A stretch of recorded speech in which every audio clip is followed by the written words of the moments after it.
نحمده ونصلي على رسوله الكريم أما بعد فأعوذ بالله من الشيطان الرجيم بسم الله الرحمن الرحيم رب اشرح لي صدري ويسر لي أمري واحلل عقدة من لساني يفقه قولي۔ السلام علیکم ورحمۃ اللہ وبرکاتہ۔ ناظرین، پروگرام دعا کیجئے کے ساتھ آپ کی خدمت میں حاضر ہیں۔ آج ہم انشاءاللہ ڈر اور گھبراہٹ کے وقت کی دعائیں آپ کے ساتھ شیئر کریں گے، کیونکہ ہر انسان کسی نہ کسی وجہ سے ڈر یا گھبراہٹ میں مبتلا ہو جاتا ہے۔ ویسے بھی اللہ سبحانہ وتعالیٰ نے فرمایا ہے وَلَنَبْلُوَنَّكُمْ بِشَيْءٍ مِّنَ الْخَوْفِ وَالْجُوعِ وَنَقْصٍ مِّنَ الْأَمْوَالِ وَالْأَنفُسِ وَالثَّمَرَاتِ وَبَشِّرِ الصَّابِرِينَ الَّذِينَ إِذَا أَصَابَتْهُمْ مُصِيبَةٌ قَالُوا إِنَّا لِلَّهِ وَإِنَّا إِلَيْهِ راجعون۔ وَلَنَبْلُوَنَّكُمْ، اور البتہ ہم ضرور آزمائش کریں گے تمہاری، ضرور آزمائیں گے تم کو، بِشَيْءٍ، ساتھ کسی بھی چیز کے، من الخوف، خوف میں سے، تو سب سے پہلے خوف کا ذکر کیا گیا، والجوع، اور بھوک، ونقص من الاموال، اور مالوں کی کمی، والانفس، جانوں کی، والثمرات، اور پھلوں کی، وبشر الصابرین، اور خوشخبری دے دو صبر کرنے والوں کو۔ کون ہے وہ کہ جب انہیں کوئی مصیبت آتی ہے تو وہ کہتے ہیں انا للہ و انا الیہ راجعون، بے شک ہم اللہ کے لیے ہیں اور اللہ ہی کی طرف پلٹ کر جانے والے ہیں۔ اولئک علیہم صلوات من ربہم ورحمہ، ایسے لوگوں پر اپنے رب کی طرف سے نوازشیں ہیں اور رحمت ہے۔ وَأُولَئِكَ هُمُ الْمُهْتَدُونَ، اور یہی سیدھی راہ پر ہے، ہدایت یافتہ ہے۔ تو اس لیے بہت ضروری ہے کہ ہم خوف اور غم اور گھبراہٹ اور تکلیف اور پریشانی کے موقع پر وہ کام کریں جو ہمارے رب کو پسند ہے، تاکہ ہم صحیح راہ پر ہوں۔ اور صحیح راہ پر چلنے کا فائدہ یہ ہے کہ انسان قیامت کے دن اپنے رب سے جا ملاقات کرے گا، اس حال میں کہ رب اس سے راضی ہوگا اور وہ رب سے راضی ہوگا۔ اس سے بڑی انسان کی سعادت اور کیا ہو سکتی ہے؟ تو پھر ہونا کیا چاہیے؟ یہ کہ انسان ڈر اور گھبراہٹ میں اللہ تعالیٰ کی طرف رجوع کرے۔ اللہ تعالیٰ کی طرف اس لیے رجوع کرے کہ پوری کائنات اسی سے سوال کر رہی ہے، اسی کی طرف رجوع کرتی ہے۔ قرآن مجید میں آتا ہے یسألہ من فی السماوات والارض، اسی کے آگے ہاتھ پھیلائے ہوئے ہیں، اسی سے سوال کرتے ہیں وہ سب جو آسمانوں میں اور جو زمین میں ہے۔ یعنی ساری مخلوق اپنے رب کی طرف رجوع کرتی ہے ہر ضرورت میں۔ جیسے ایک موقع پر ایک حضرت سلیمان علیہ السلام نے ایک چونٹی کو دیکھا کہ وہ ہاتھ اٹھائے آسمان کی طرف دعا کر رہی تھی بارش کے لیے۔ تو ساری مخلوق اپنی ضرورت اپنے رب سے ہی مانگتی ہے۔ تو انسان کو بھی چاہیے کہ وہ غیروں کی طرف نظر اٹھا کے نہ دیکھے، صرف اپنے رب کی طرف نظر اٹھائے اور اسی سے مانگے اور اسی سے فریاد کرے۔ لیکن یہ یاد رکھے کہ جب رب سے مانگنے کے لیے جائے تو ادب اور احترام کا تقاضا یہ ہے کہ پہلے رب کی تعریف بیان کرے اور پھر نبی صلی اللہ علیہ وسلم پر درود بھیجے۔ تو اس سلسلے میں اللہ سبحانہ تعالیٰ کی تعریف کے کچھ اور کلمات ہیں جو آج آپ سے شیئر کریں گے۔ ابو امامہ کہتے ہیں کہ نبی صلی اللہ علیہ وسلم نے فرمایا، کیا میں تمہیں شب و روز کے مسلسل ذکر سے افضل ذکر نہ بتاؤں؟ تم کہا کرو سبحان اللہ عدد ما خلق، سبحان اللہ ملء ما خلق، سبحان اللہ عدد ما فی الارض والسماء، سبحان اللہ ملء ما فی السماء والارض، سبحان اللہ ملء ما خلق، سبحان اللہ عدد ما احصا کتابہ، وسبحان اللہ ملء کل شیء۔ میں اللہ کی پاکیزگی بیان کرتا ہوں اس کی مخلوق کی گنتی کے برابر، میں اللہ کی پاکیزگی بیان کرتا ہوں جس سے اس کی مخلوقات بھر جائیں، میں اللہ کی پاکیزگی بیان کرتا ہوں ان چیزوں کی گنتی کے برابر جو زمین و آسمان میں ہیں، میں اللہ کی اتنی پاکیزگی بیان کرتا ہوں جس سے وہ چیزیں بھر جائیں جو آسمان و زمین میں ہیں، میں اللہ کی پاکیزگی بیان کرتا ہوں جس سے اس کی مخلوقات بھر جائیں، میں اللہ کی پاکیزگی بیان کرتا ہوں ان چیزوں کی گنتی کے برابر جن کو اس نے اپنی کتاب میں شمار کیا، اور میں اللہ کی اتنی پاکیزگی بیان کرتا ہوں جس سے ہر چیز بھر جائے۔ پھر تم اسی طرح الحمدللہ کہو، یعنی جہاں سبحان اللہ کہا ہے اسی طرح الحمدللہ کہ میں اللہ کی اتنی تعریف بیان کرتا ہوں۔ تو انسان اللہ سبحانہ تعالیٰ کی تعریف بیان کرتے ہوئے تھکے نہیں، اس تسبیح سے بھی انسان کی بہت سی مشکلات خود بخود حل ہو جائیں گی۔ اور پھر نبی صلی اللہ علیہ وسلم پر درود شریف پڑھے اور پھر اللہ تعالیٰ سے دعا کرے، کیونکہ حضرت انس سے روایت ہے، کہتے ہیں کہ میں نے رسول اللہ صلی اللہ علیہ وسلم کو فرماتے ہوئے سنا کہ اللہ تعالیٰ نے فرمایا، اے ابن آدم، تو جب تک مجھے پکارتا رہے گا اور مجھ سے امید رکھے گا میں تجھے معاف کرتا رہوں گا جو بھی تجھ سے ہوتا رہا، اور مجھے اس کی کوئی پرواہ نہیں۔ یعنی بڑے سے بڑا گناہ معاف کرنا اللہ سبحانہ تعالیٰ کے لیے کچھ بھی مشکل نہیں۔ تو بہرحال جب انسان پر کوئی آزمائش آئے اور خصوصاً ڈر، خوف اور گھبراہٹ کا وقت ہو، تو پھر انسان اللہ سبحانہ وتعالیٰ کی طرف رجوع کرے۔ سب سے پہلے انسان اس کی تحقیق کرے کہ ڈرنے کی وجہ کیا ہے، اس کو انالائز کرے۔ بعض اوقات صرف شیطان انسان کو ڈراتا ہے اور خوف دلاتا رہتا ہے، جبکہ خوف کی کوئی حقیقی وجہ نہیں ہوتی۔ اور پھر جب شیطانی وسوسے بار بار انسان پر حملہ آور ہو تو اس وقت انسان صرف اللہ کو کافی سمجھے، اللہ پر بھروسہ کرے، کیونکہ اسی پر توکل کرنا چاہیے توکل کرنے والوں کو، کیونکہ ہر مسئلے کا حل اسی کے ہاتھ میں ہے۔ پھر یہ کہ انسان صرف اللہ سے ڈرے۔ جو شخص اللہ سے ڈرتا ہے وہ کسی اور سے نہیں ڈرتا۔ دوسرے سارے ڈر ختم ہو سکتے ہیں اگر انسان کے دل میں سب سے زیادہ اللہ کا ڈر ہو۔ پھر اسی طرح اللہ تعالیٰ کا ساتھ محسوس کرے، کیونکہ اللہ سبحانہ وتعالیٰ اپنے بندے کو تنہا نہیں چھوڑتا۔ نبی صلی اللہ علیہ وسلم جب ہجرت کر کے مدینہ تشریف لے جا رہے تھے اور راستے میں غار ثور میں آپ نے پناہ لی، تو اس وقت آپ صلی اللہ علیہ وسلم نے حضرت ابوبکر کو یہ کہہ کر تسلی دلائی کہ لا تحزن ان اللہ معنا، غم نہ کرو، یعنی ڈرو مت، اللہ ہمارے ساتھ ہے۔ تو جب انسان یہ سوچ لیتا ہے کہ اللہ ہمارے ساتھ ہے تو خود بخود وہ مطمئن ہو جاتا ہے کہ مجھے اگر اللہ کی مدد حاصل ہوگی تو کوئی میرا بال بھی بیکا نہیں کر سکتا۔ پھر یہ کہ انسان کو اللہ سبحانہ وتعالیٰ کی حفاظت پر یقین رکھنا چاہیے۔ جیسے ایک موقع پر ہم دیکھتے ہیں کہ نبی صلی اللہ علیہ وسلم غزوے سے واپس آ رہے تھے تو راستے میں آرام کرنے کے لیے ایک درخت کے نیچے آپ سو گئے، تو اتنے میں ایک اعرابی آیا اور اس نے آپ کی تلوار اٹھا لی اور تلوار لہرا کر آپ صلی اللہ علیہ وسلم سے کہنے لگا، جبکہ آپ کی آنکھ کھل گئی اس وقت، کہ بتاؤ اے محمد، آج تمہیں مجھ سے بچانے والا کون ہے؟ تو نبی صلی اللہ علیہ وسلم نے بہت اطمینان کے ساتھ بغیر کسی ڈر اور گھبراہٹ کے جواب دیا، میرا اللہ۔ یہ وہ یقین تھا اللہ تعالیٰ کی حفاظت کا، تو اسی بنا پر آپ صلی اللہ علیہ وسلم نے فرمایا میرا اللہ۔ تو وہ اعرابی کانپنے لگ گیا اور تلوار اس کے ہاتھ سے چھوٹ پڑی، اور پھر آپ صلی اللہ علیہ وسلم نے وہ تلوار اٹھا لی اور اس سے پوچھا، اب بتاؤ میرے ہاتھ سے تمہیں کون بچا سکتا ہے؟ تو اس پر وہ شخص اتنا مرعوب ہوا کہ وہ آپ صلی اللہ علیہ وسلم پر ایمان لایا اور آپ نے اس کو کوئی سزا نہیں دی۔ پھر یہ کہ انسان ڈر اور گھبراہٹ کے موقع پر، پریشانی کے موقع پر نماز سے سہارا لے۔ قرآن مجید میں آتا ہے، ان الانسان خلق ہلوعا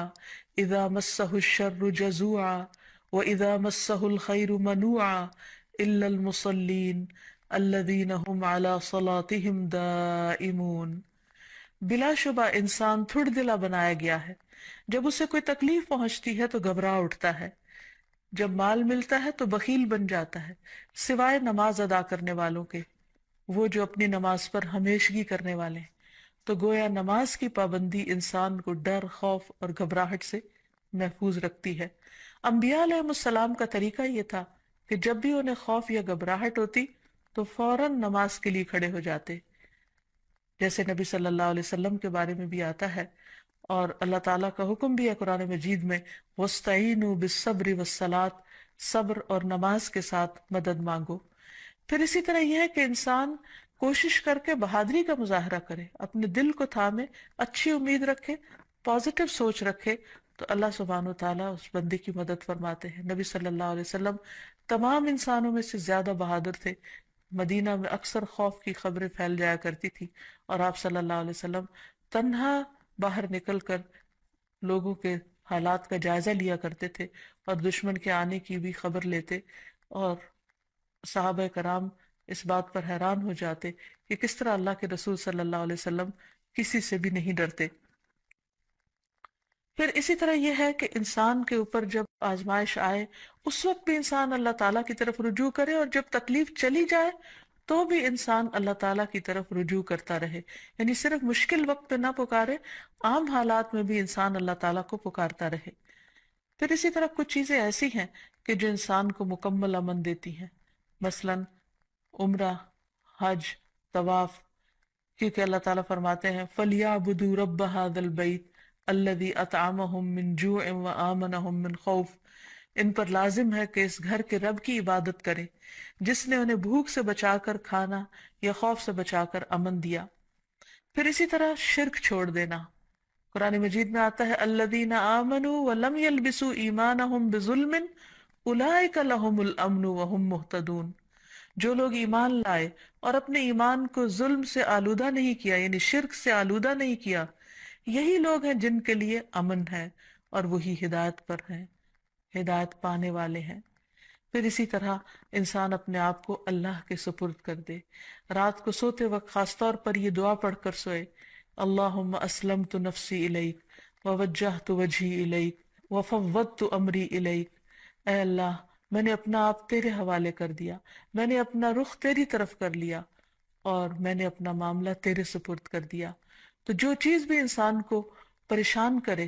تو وہ انسان اللہ کے سپرد کر دے، کیونکہ وہی ہر چیز کی ٹیک کیئر کرنے والا ہے اور اس سے بہتر کوئی بھی کسی چیز کی حفاظت نہیں کر سکتا۔ پھر اسی طرح انسان اگر چاہتا ہے کہ ہمیشہ دنیا اور آخرت میں امن میں رہے ہر خوف اور گھبراہٹ سے، تو اللہ کی طرف سے آئی ہوئی ہدایت کی پیروی کرے۔ آدم علیہ السلام کو اور حضرت حوا کو جب دنیا میں اتارا گیا تھا تو اس وقت اللہ سبحانہ وتعالیٰ نے انسانوں کو بتا دیا تھا اور وعدہ فرمایا تھا قُلْنَا اهْبِطُوا مِنْهَا جَمِيعًا فَإِمَّا يَأْتِيَنَّكُم مِّنِّي هُدًى فَمَن تَبِعَ هُدَايَ فَلَا خَوْفٌ عَلَيْهِمْ وَلَا هُمْ يَحْزَنُونَ، ہم نے کہا سب کے سب اس سے اتر جاؤ، پھر اگر کبھی تمہارے پاس میری طرف سے واقعی کوئی ہدایت آ جائے تو جو میری ہدایت کی پیروی کرے گا اس پر نہ کوئی خوف ہے اور نہ وہ غمگین ہوں گے۔ پھر اسی طرح اللہ سبحانہ وتعالیٰ اور اس کے رسول کی اطاعت انسان کو خوف اور غم سے نجات دینے والی ہے۔ اللہ تعالیٰ فرماتے ہیں یا بنی آدم اما یأتینکم رسل منکم یقصون علیکم آیاتی فمن اتقی واصلح فلا خوف علیہم ولا هم یحزنون، اے آدم کی اولاد اگر کبھی تمہارے پاس واقعی تم میں سے کچھ رسول آئیں جو تمہارے سامنے میری آیات بیان کریں، تو جو شخص ڈر گیا اور اس نے اصلاح کر لی تو ایسے لوگوں کے لیے نہ کوئی خوف ہوگا اور نہ وہ غمزدہ ہوں گے۔ پھر اسی طرح دین پر استقامت اختیار کرنا انسان کو خوف سے نجات دیتا ہے۔ فرمایا إن الذين قالوا ربنا الله ثم استقاموا فلا خوف عليهم ولا هم يحزنون۔ یقیناً وہ لوگ جنہوں نے کہا اللہ ہمارا رب ہے اور اس پر پھر جم گئے، ان پر نہ کوئی خوف ہوگا اور نہ وہ غمگین ہوں گے۔ پھر اسی طرح انسان اپنے فرائض کی ادائیگی کرتا رہے، اور اگر فرائض ادا کرتا رہے گا تو اس پر کوئی خوف اور غم نہ ہوگا۔ اللہ تعالیٰ فرماتے ہیں ان الذین آمنوا وعملوا الصالحات واقاموا الصلاة وآتوا الزکاة لہم اجرہم عند ربہم ولا خوف علیہم ولا ہم یحزنون، بے شک جو لوگ ایمان لائے اور انہوں نے اچھے کام کیے، نماز قائم کرتے رہے اور زکوٰۃ ادا کرتے رہے، ان کا اجر ان کے پروردگار کے پاس ہے،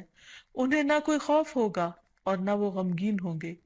اسی طرح صدقہ بھی انسان کو خوف اور غم سے نجات دیتا ہے۔ قرآن مجید میں آتا ہے الذین ينفقون اموالهم فی سبیل اللہ ثم لا يتبعون ما انفقوا منا ولا اذى لهم اجرهم عند ربهم ولا خوف علیہم ولا هم يحزنون، جو لوگ اللہ کے راستے میں اپنا مال خرچ کرتے ہیں پھر خرچ کرنے کے بعد نہ احسان جتلاتے ہیں اور نہ دکھ دیتے ہیں، ان کے لیے ان کا اجر ان کے رب کے پاس ہے، ایسے لوگوں کو نہ کوئی خوف ہوگا اور نہ وہ غمگین ہوں گے۔ ایک اور جگہ پر فرمایا الذین ينفقون اموالهم باللیل والنہار سرا وعلانیہ فلہم اجرہم عند ربہم ولا خوف علیہم ولا هم يحزنون، جو لوگ دن رات کھلے اور چھپے اپنے مال خرچ کرتے ہیں انہیں اپنے رب سے اس کا اجر ضرور مل کر رہے گا، ایسے لوگوں کو نہ کچھ خوف ہوگا اور نہ وہ غمگین ہوں گے۔ اور اب کچھ دعائیں اور تسبیحات جو انسان کو خوف سے نجات دیتی ہیں، غم سے نجات دیتی ہیں۔ سب سے پہلے تو رسول اللہ صلی اللہ علیہ وسلم کی ایک حدیث کہ آپ نے فرمایا جو رات سے خوف آئے کہ وہ اسے پریشان کرے گی، کچھ لوگوں کو اندھیرے سے ڈر لگتا ہے، یا مال کے ساتھ بخل کرے کہ وہ خرچ ہو جائے گا، یعنی کسی کو کچھ دیتے ہوئے اس کے دل میں گھبراہٹ ہوتی ہے، یا دشمن کے ساتھ بزدلی کرے کہ وہ اسے قتل کر دے گا، یعنی دشمن کا خوف ہو جان سے جانے کا، تو اسے چاہیے کہ وہ اس قول کی کثرت کر دے سبحان اللہ و بحمدہ، سبحان اللہ و بحمدہ، سبحان اللہ و بحمدہ۔ اللہ پاک ہے اور اسی کی تعریف ہے، کیونکہ یہ اللہ کے نزدیک سونے کا پہاڑ اللہ کے راستے میں خرچ کرنے سے زیادہ محبوب ہے۔ یعنی اتنی قیمتی تسبیح ہے کہ اگر ایک انسان اللہ کے راستے میں ایک پہاڑ صدقہ کرے تو اس سے بھی زیادہ اس تسبیح کا فائدہ اور اثر ہوگا۔ کتنے مختصر سے کلمات ہیں جن میں اللہ تعالیٰ کی حمد و ثنا بیان ہوئی ہے، یعنی انسان اس وقت تک ذکر اور ورد کرتا رہے جب تک کہ اس کا دل سکون میں نہ آ جائے۔ ایک اور روایت میں آتا ہے، عبداللہ ابن عمر رضی اللہ عنہ روایت کرتے ہیں کہ رسول اللہ صلی اللہ علیہ وسلم ڈر یا گھبراہٹ کے موقع پر انہیں یہ کلمات سکھایا کرتے تھے،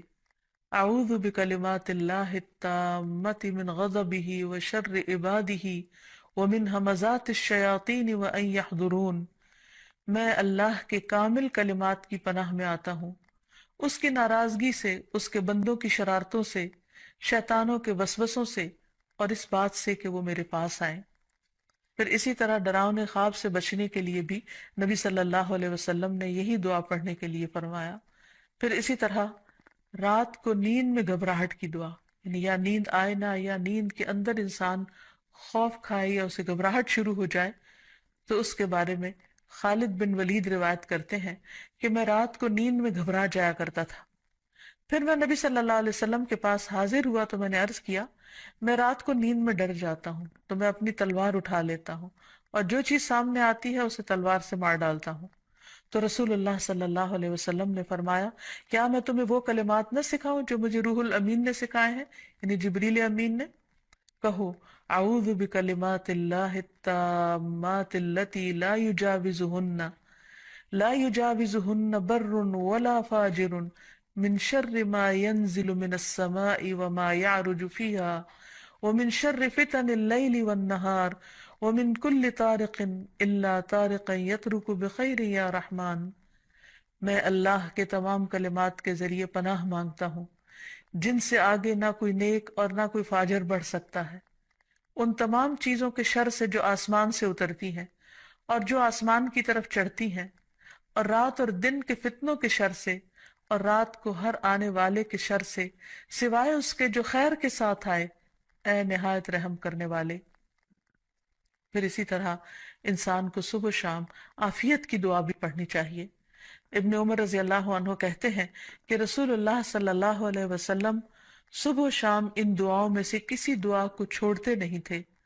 اللہم انی اسألک العافیۃ فی الدنیا والآخرہ، اللہم انی اسألک العفو والعافیۃ فی دینی و دنیای و اہلی و مالی، اللہم استر عوراتی و آمر روعاتی، اللہم احفظنی من بین یدی ومن خلفی وعن یمینی وعن شمالی ومن فوقی واعوذ بعظمتک ان اغتال من تحتی۔ اے اللہ میں دنیا اور آخرت میں تجھ سے عافیت کا سوال کرتا ہوں۔ اے اللہ میں تجھ سے اپنی دنیا اور دین، اپنے اہل خانہ اور مال کے متعلق درگزر اور عافیت کا سوال کرتا ہوں۔ اے اللہ میرے عیوب پر پردہ ڈال دے اور خوف سے مجھے امن عطا کر دے۔ اے اللہ آگے پیچھے دائیں بائیں اور اوپر کی جانب سے میری حفاظت فرما، اور میں تیری عظمت سے تیری پناہ میں آتا ہوں کہ مجھے نیچے سے اچک لیا جائے، یعنی زمین میں دھنسنے سے۔ تو یہ وہ خوبصورت دعائیں ہیں نبی صلی اللہ علیہ وسلم کی سکھائی ہوئی، کہ جن کو پڑھنے سے انسان ہر طرح کے خوف، غم اور گھبراہٹ سے آزاد ہو سکتا ہے۔ اللہ تعالی ہمیں توفیق دے کہ ہم ان دعاؤں کو پڑھ سکیں اور ہر حال میں اپنے رب ہی کو پکاریں، تاکہ وہ ہماری طرف رحمتوں کے ساتھ متوجہ ہو۔ وآخر دعوانا ان الحمد للہ رب العالمین۔ السلام علیکم ورحمۃ اللہ۔